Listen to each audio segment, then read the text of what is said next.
Acervo do Supremo chega a 35 mil processos e atinge menor marca desde a Constituição de 88. Ex-deputado federal Hildebrando Pascoal perde direito ao semiaberto e volta ao presídio no Acre. Em audiência pública, Ministério Público Federal alerta sobre impactos da mineração na vida de indígenas. STJ suspende obras de resort em Pirenópolis, Goiás, por causa de risco ambiental. O empreendimento estaria danificando vegetação da Mata Atlântica. E presidente do Supremo completa um ano à frente da corte e vai a Santa Catarina em série de visitas para integrar o judiciário no país. É importante esse contato com a magistratura na sua primeira instância, nos seus tribunais locais, para que nós possamos aprimorar cada vez mais esse trabalho de prestação jurisdicional.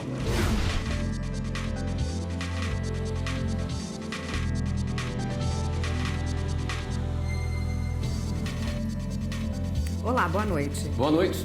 O ministro Dias Toffoli completa hoje um ano na presidência do Supremo Tribunal Federal e do Conselho Nacional de Justiça. Ele está em Santa Catarina, onde visitou os tribunais das áreas estadual, trabalhista, eleitoral e federal. O objetivo é conhecer melhor as necessidades locais e promover a integração do Poder Judiciário.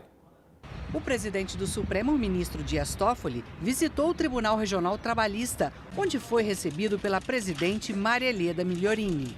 É muito importante que nós recebamos o chefe do Poder Judiciário e que ele tenha esse contato com a realidade de Santa Catarina, em especial com a realidade da Justiça do Trabalho de Santa Catarina. O ministro também esteve no Tribunal de Justiça de Santa Catarina. No plenário, falou aos desembargadores sobre o bom desempenho da corte, mesmo diante do grande volume de processos recebidos. Nos sentimos assim profundamente honrados, ainda mais que hoje a administração completa um ano de gestão e a gestão que é marcada especialmente pela capacidade de diálogo, pela disposição em nos ajudar a enfrentar os desafios da justiça, que são muitos. O presidente do STF também visitou o Museu do Judiciário Catarinense e esteve com o diretor do Foro da Seção Judiciária, Alcides Vettorazzi. Ele tem sido um líder, um poder moderador entre os poderes da República e um incentivador da atividade jurisdicional, dando apoio, amparo a todos os juízes e servidores do Judiciário. Assim, é uma honra recebê-lo aqui nesse prédio novo da Justiça Federal, a primeira vez que recebemos Sua Excelência, a primeira vez que recebemos o ministro do Supremo. Ficamos muito felizes pela visita e muito honrados. O ministro também foi à residência oficial do governador do estado. Carlos Moisés recebeu um presente de Dias Toffoli, uma edição especial de 30 anos da Constituição. O governador, coronel da reserva do Corpo de Bombeiros, é formado em Direito. Não tive tempo de advogar. Quando eu me inscrevi na ordem, assim que eu fui para a reserva remunerada, aí me convidaram para esse pleito aí que muitos não acreditavam, e então fiquei pouco tempo advogado. Ainda sou um jovem advogado, segundo o conceito de vida. Desde que assumiu a presidência do STF há um ano, o ministro Dias Toffoli já visitou 14 estados para melhorar o diálogo e a integração com a Justiça Estadual, Trabalhista, Eleitoral e Federal. Eu tenho visitado as capitais do país e visitado todos os tribunais. E visitado os tribunais de justiça, tribunais regionais do trabalho, a Justiça Federal e também a Justiça Eleitoral. É importante esse contato com a magistratura na sua primeira instância, nos seus tribunais locais, para que nós possamos aprimorar cada vez mais esse trabalho de prestação jurisdicional. A justiça existe para a pacificação social, ela existe para resolver aqueles conflitos que as pessoas não conseguiram resolver diretamente. E aí o judiciário é a instituição que traz essa pacificação social. No Tribunal Regional Eleitoral, o ministro Dias Toffoli ressaltou a importância do país ter magistratura unida para a promoção da democracia. Com a troca de ideias que aqui ocorreu, nos trouxe realmente um alento para que continuemos a nossa tarefa com mais afinco ainda, né, no sentido de cumprir todas as metas que o CNJ sabiamente impôs à justiça como um todo, mas a nossa justiça, o nosso Tribunal Regional Eleitoral em particular, sente mais ainda reforçado o seu compromisso com essas metas a partir desta visita que, como disse, muito nos envaidece e muito nos honra. E daqui a pouco, às 8 da noite, o presidente do Supremo e do CNJ encerra a visita ao estado de Santa Catarina. Ele vai ministrar uma palestra no Congresso Estadual de Magistrados. O acervo do Supremo Tribunal Federal atingiu a menor marca dos últimos 31 anos. Esta semana, a Corte registrou 35 mil processos.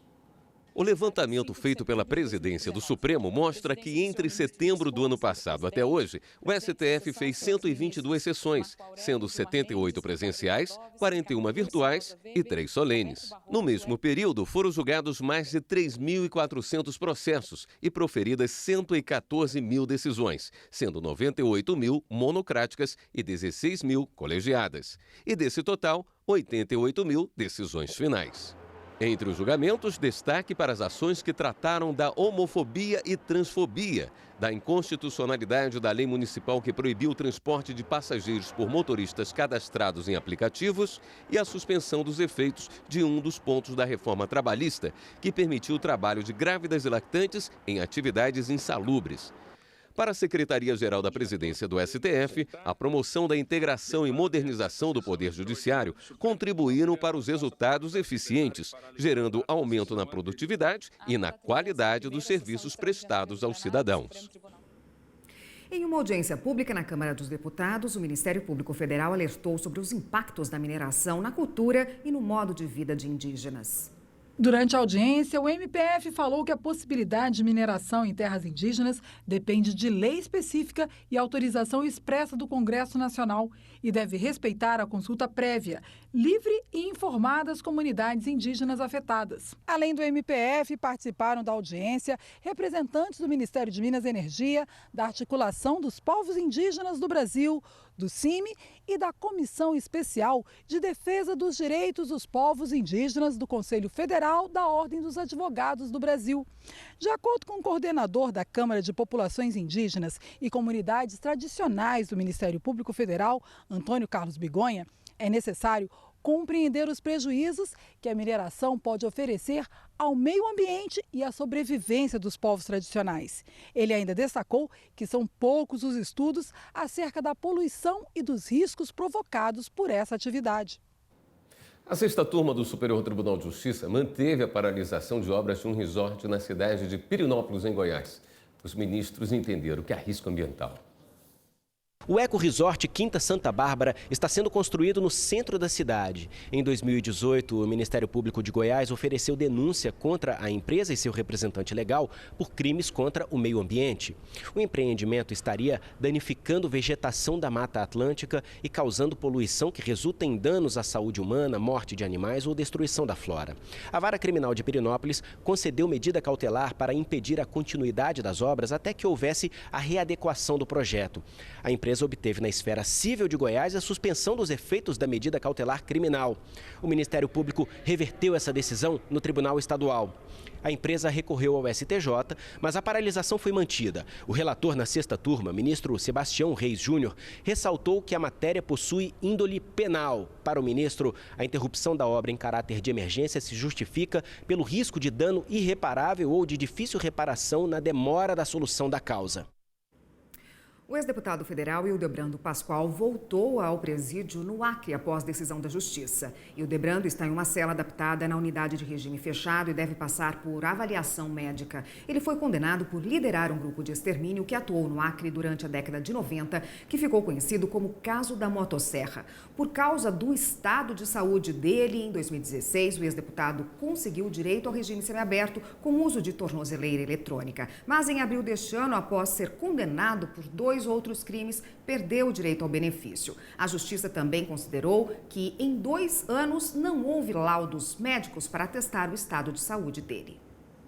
O TST deve apresentar até a próxima quinta-feira a proposta de acordo entre a Petrobras, a Federação Única dos Petroleiros e vários sindicatos representantes da categoria. Outras informações com o repórter Rafael Oliveira. O vice-presidente do Tribunal Superior do Trabalho, ministro Renato de Lacerda Paiva, conduz mediação pré-processual visando a uma solução consensual para a database dos petroleiros, ocorrida em 1º de setembro. No fim do mês passado, a Petrobras requereu a atuação do TST na mediação das negociações com os empregados. Em reunião com as duas partes, foi acertada a manutenção do acordo coletivo de trabalho anterior até 30 de setembro, condição considerada essencial pelo ministro para o desenvolvimento das discussões. O ministro deve apresentar a proposta até a próxima quinta-feira, 19. A Petrobras pediu a antecipação de uma reunião unilateral com os sindicatos, marcada para a mesma data. A empresa alegou que o encontro atrasaria o cronograma de mediação. Mas o ministro negou o pedido por considerar que o encontro com os sindicatos não impede a apresentação da proposta e destacou que o documento pode contemplar as preocupações e as sugestões apresentadas na ocasião. O Departamento Nacional de Infraestrutura de Transportes, o DENIT, foi condenado depois de um acidente envolvendo um carro oficial do estado de Rondônia. Um policial civil que dirigia um veículo oficial durante uma operação se envolveu em um acidente na BR-364 em Rondônia. As más condições da rodovia teriam provocado o acidente. O estado de Rondônia entrou com uma ação na justiça pedindo que o Departamento de Infraestrutura de Transportes, o DENIT, fosse condenado a pagar uma indenização por danos materiais referente aos reparos do veículo de propriedade do estado. Ao analisar o caso, a sexta turma do TRF1 constatou que o boletim de ocorrência e a perícia não apresentaram indícios de falha do motorista e nem problemas no veículo. Por isso, determinou que o DENIT reparasse os danos. O ministro Gilmar Mendes, do Supremo Tribunal Federal, suspendeu a emenda da Constituição de Roraima que dava autonomia orçamentária à Universidade Estadual do Estado. A liminar também suspende a criação da Procuradoria Jurídica da Universidade e as alternativas das normas para escolha de reitor. O pedido foi do governo de Roraima. Segundo o ministro, a liminar é necessária por causa da urgência do caso, já que a alteração no repasse do orçamento pode ter impacto direto nas contas do Estado. A decisão ainda vai ao plenário do Supremo para ser referendada. E a seguir, comercializar internet sem autorização da Anatel é crime. Compartilhar a internet com um vizinho e cobrar a mensalidade dele pode até parecer uma maneira de economizar. Mas, na verdade, isso é considerado comércio ilegal de internet.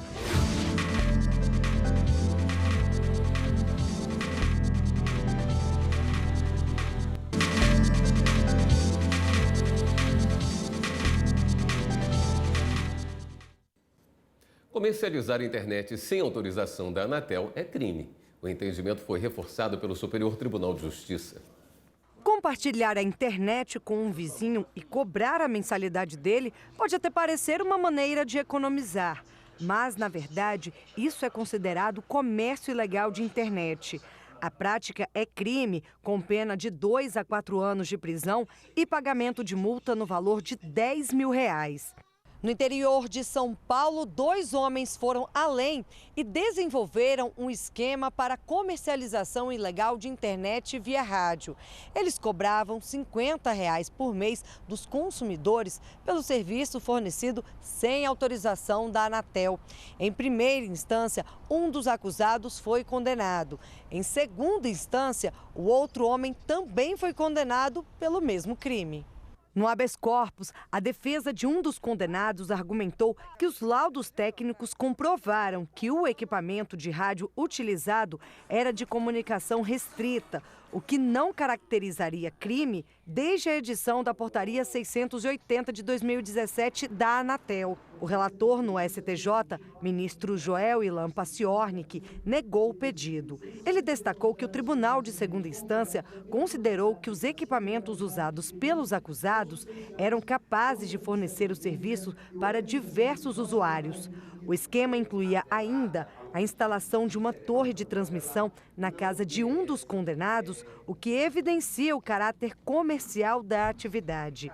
O gerente de outorga e licenciamento de estações da Anatel explica que só é possível comercializar internet sem concessão se o empresário seguir as regras da agência.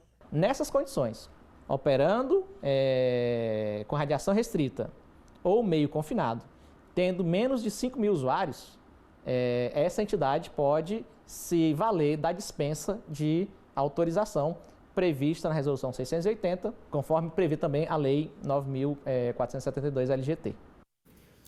Foram entregues as propostas das empresas que participam da licitação do TSE para a compra de novas urnas eletrônicas. Envelopes, caixas lacradas. A Comissão Permanente de Licitação do TSE recebeu as propostas das empresas que disputam a licitação para fornecimento de urnas eletrônicas. Além da documentação, foram entregues protótipos das urnas com as especificações exigidas no edital. 2 empresas apresentaram propostas. É uma licitação tipo técnica e preço. Então, hoje começa a fase de habilitação das empresas. E depois a gente vai ter mais 2 fases, a fase técnica, de análise da proposta técnica, e depois a fase de preços, de análise dos preços. E aí a licitação tem a avaliação final, né, de quem é o vencedor. O certame é para a aquisição de aproximadamente 100 mil novas urnas, que já devem ser usadas nas eleições municipais de 2020. Os novos equipamentos serão mais modernos, na intenção de aumentar ainda mais a segurança no processo eleitoral. O mercado eletrônico evolui muito rapidamente e há necessidade de se adequar aos componentes que estão ali embarcados na urna eletrônica, como, por exemplo, memórias, entre outros. Essa é uma necessidade. Também vamos fazer melhorias com relação ao aumento de processamento, aumento de memória. Isso vai viabilizar a execução de algoritmos de maior complexidade e, ao mesmo tempo, trazendo muito mais segurança à nova urna eletrônica. Empregados dos Correios vão decidir em assembleia se aceitam suspender paralisação até o julgamento de dissídio coletivo marcado para outubro. Representantes dos empregados e da empresa se reuniram em mais uma audiência de conciliação no Tribunal Superior do Trabalho. O ministro do Tribunal Superior do Trabalho, Maurício Godinho Delgado, propôs a suspensão da paralisação dos empregados da Empresa Brasileira de Correios e Telégrafos o mais rápido possível. Em contrapartida, na nossa proposta, a empresa se comprometeria a manter o acordo coletivo que se encerrou em julho e que foi prorrogado na fase de conciliação anterior, pré-processual, até agosto, a prorrogação até o dia do julgamento, até o dia 2 de outubro. E também a prorrogação das regras e das condições de funcionamento do plano de saúde.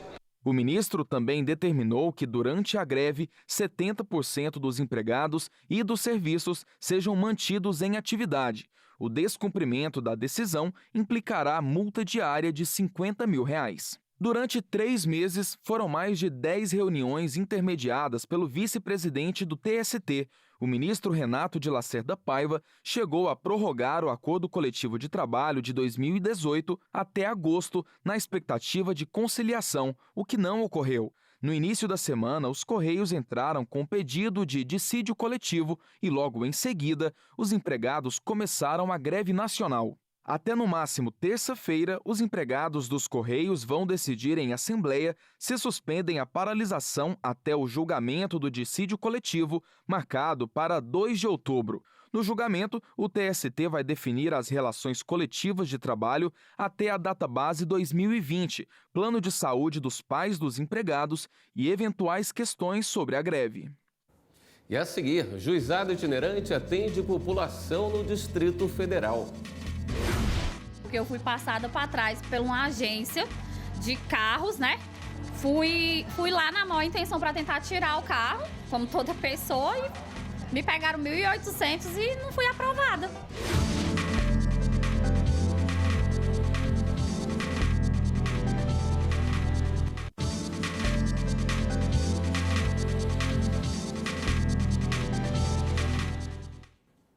Hoje, o juizado itinerante do Tribunal de Justiça do Distrito Federal atendeu a população da Estrutural, uma região administrativa a cerca de 20 quilômetros de Brasília. A estrutura funciona no ônibus. É no próprio veículo que os servidores do Tribunal de Justiça do Distrito Federal e Territórios recebem quem tem em mãos uma situação de natureza cível. Exemplos: cobranças, acidentes de trânsito, conflitos com bancos particulares, despejo para uso próprio da residência e inclusão indevida do nome em cadastros de devedores. O juizado itinerante atende causas de valor de até 40 salários mínimos, o equivalente a quase R$40 mil. O detalhe é que se for de até 20 salários mínimos, não precisa ter advogado, basta vir e trazer toda a documentação referente ao caso. Foi isso que fez a Ana, zangada pelo que aconteceu. Ela levou tudo que pôde para comprovar que caiu num golpe. A dona de casa foi orientada numa agência a pagar R$ 1.800 para aumentar o crédito e só assim conseguir financiar um veículo. Porque eu fui passada para trás por uma agência de carros, né? Fui lá na maior intenção para tentar tirar o carro, como toda pessoa, e me pegaram 1.800 e não fui aprovada. O servidor ouve o relato, junta a documentação e afirma que ela pode processar a empresa com o objetivo de ter o dinheiro de volta. O procedimento é o mesmo para os demais casos. Ele vem até o ônibus, ele relata, né, e a nossa equipe ela reduz a termo a petição inicial.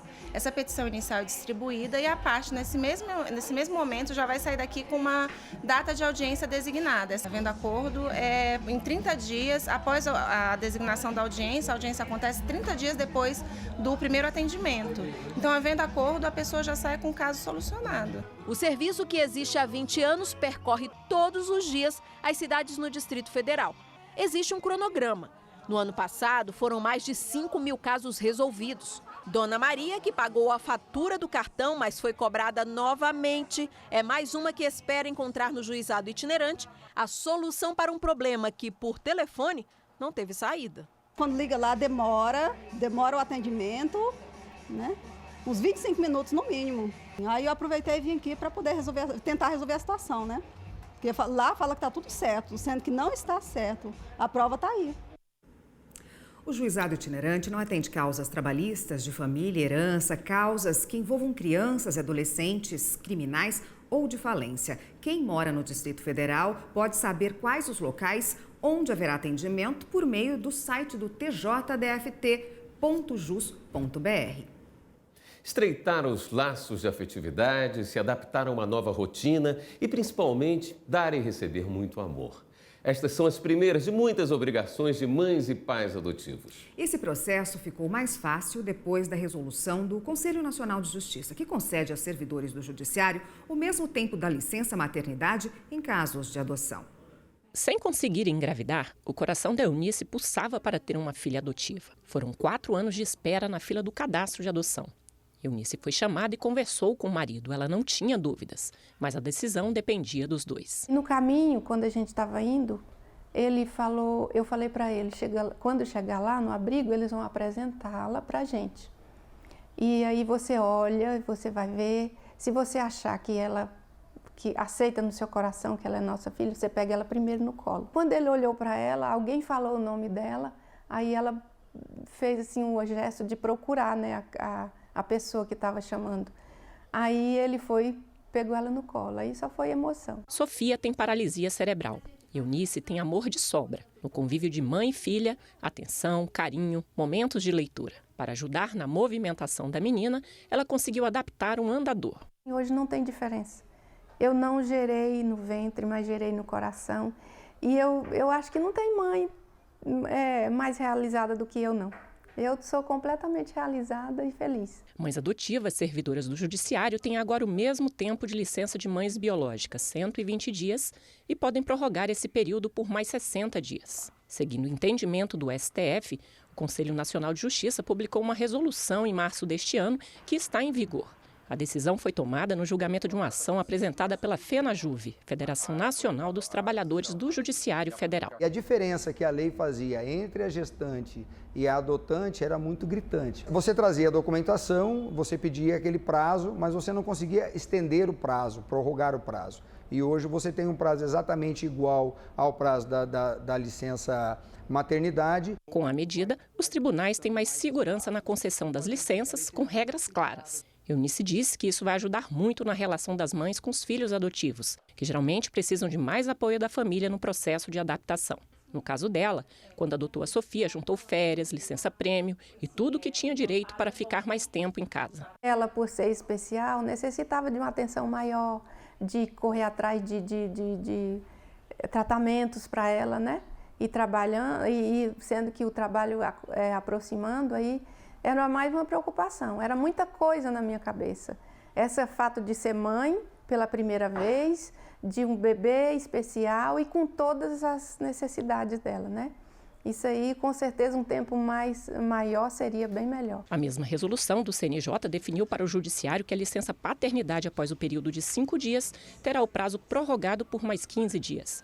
E para pôr fim a dúvidas, magistrados e servidores do sexo masculino que adotarem ou conseguirem a guarda de uma criança terão direito ao mesmo tempo da licença maternidade, 120 dias. E é hora de dar um giro na rede para saber das últimas notícias.